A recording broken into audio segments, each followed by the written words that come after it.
In 1966, the vice president of the Carnegie Corporation met an impressive young visionary at a dinner party in Manhattan. One thing led to another, and long story short, the two of them set in motion something that's been said to be the most ambitious experiment in children's television since its inception. That experiment? Sunny day, sleeping the clouds away. The sweetheart of public broadcasting, Sesame Street. Sally, you've never seen a street like Sesame Street. Everything happens here. You're gonna love it. The show was born amid such towering figures as Bob Keeshan, Robert Hamm, and Fred Rogers. These three men were affectionately dubbed the "pioneers of children's programming" by Atlantic reporter Norman S. Morris in his article anticipating Sesame Street's 1969 premiere. The show has since outlived its forefathers by decades, most recently celebrating its 46th year on the air in 2015. So what has made Sesame Street so special that it's left such national treasures as Captain Kangaroo and Mr. Rogers' Neighborhood in the dust? It all comes down to three simple concepts: exploration, encounter, and exchange. Sesame Street certainly wasn't the first in children's TV to make use of puppet characters, nor the first to abandon the condescending tone characteristic to children's programming of the day, but it was the first to explore and unlock the full potential of television in preschool education. Joan Gans Cooney recognized, in her proposal to the Carnegie Corporation, the challenges she would face in creating new, gripping approaches to the same subjects which were already being taught on television. Still, her 56-page report is saturated with solutions to her problem. Cooney observed that America's youth, who could, on average, identify and request their favorite television programs by the age of 3, were most attracted to the fast pace of shows like Batman and loud, lively commercials. She then came to the conclusion that, in order to hold the attention of the little ones, Sesame Street should have a magazine-type format consisting of short segments in different styles, like animation and film. Cooney was also quick to identify another major issue with children's programming early on. No one was finding reception with children in ghetto areas. Outreach to low-income Americans had become a principal focus, not only in the entertainment industry, but in the federal government as well. President Lyndon B. Johnson had declared a war on poverty just 2 years earlier, and the government-funded Project Head Start had launched in the summer of 1965, with its mission to provide health and education to children and families of children facing economic adversity. The show's staff struggled with establishing strategies to contribute to the effort itself, until director John Stone suggested that the show take place on a gritty, inner-city street as opposed to a fantasy world of abstract shapes and vibrant colors. The relatable atmosphere of the show drew in a massive and loyal viewership among target audiences by the end of the first season.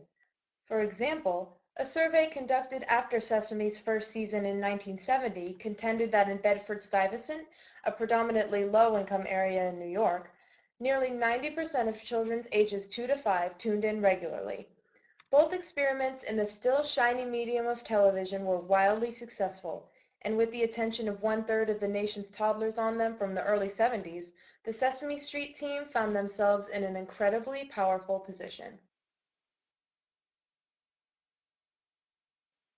From the very beginning, a huge part of what made Sesame Street so unique was its all-inclusive spirit. So, from the very beginning, the show encountered controversies.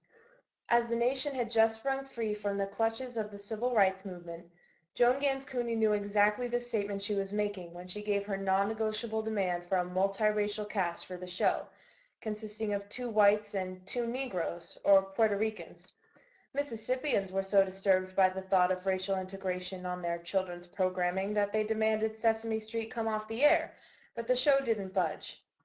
Publicly funded, Sesame Street acted as a sort of beacon of hope for the federal government during years of anti-government outcries.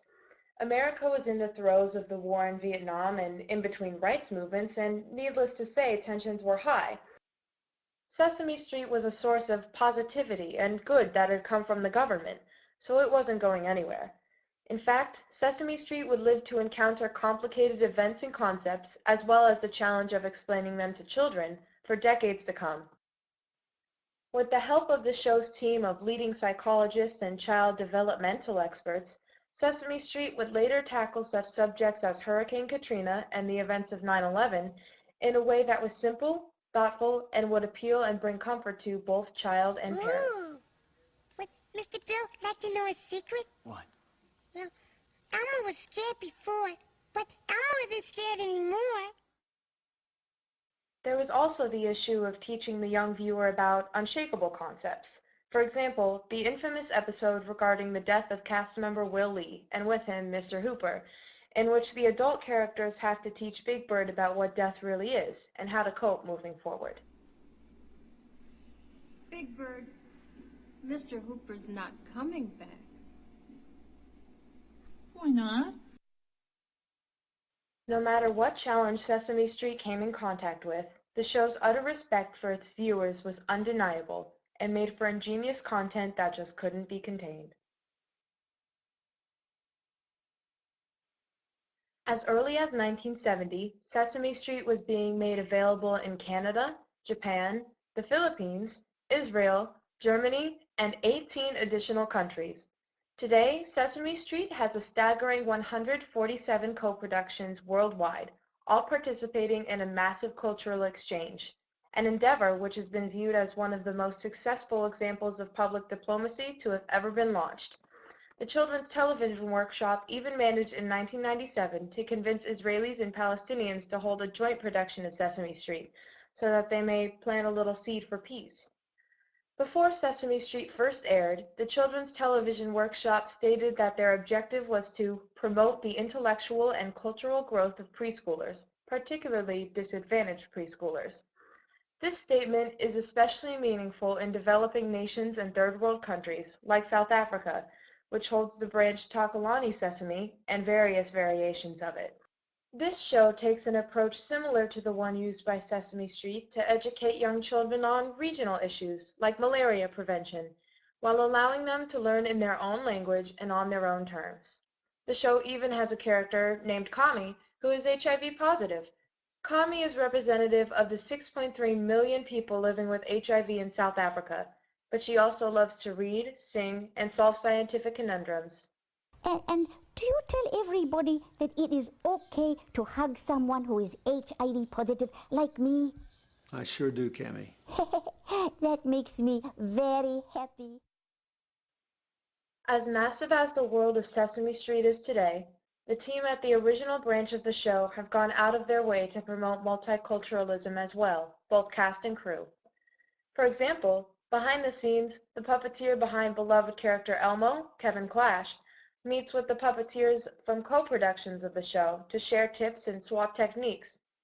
While on screen, cast member Sonia Manzano performed Hola, a song she wrote about the wonders of being bilingual, which she sang with Emilio Delgado while dressed as American icons Fred Astaire and Ginger Rogers. Latins from Alaska or from Spain or from Nebraska will say hola when they mean hello.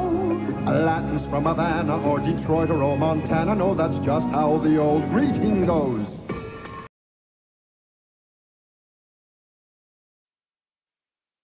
Over the years, Sesame Street has accomplished incredible things. It's made television a safe place, debunking early fears of the electronic babysitter. It has taught valuable lessons to and increased literacy in generations of American preschoolers, and it has spread a sense of unity and a desire for coexistence all over the world, whether that coexistence occurs between Israelis and Palestinians or furry monsters and old friends. From its humble beginnings in an old lot in Astoria, Queens, the show has become an anthology of American history. As funding for the show dwindles and it makes the move from public broadcasting to premium cable, we should all take a moment to remember just how we got to Sesame Street, that long and winding road that started right in our backyard. I'm leaving. I love you. I love you too. Thanks. War.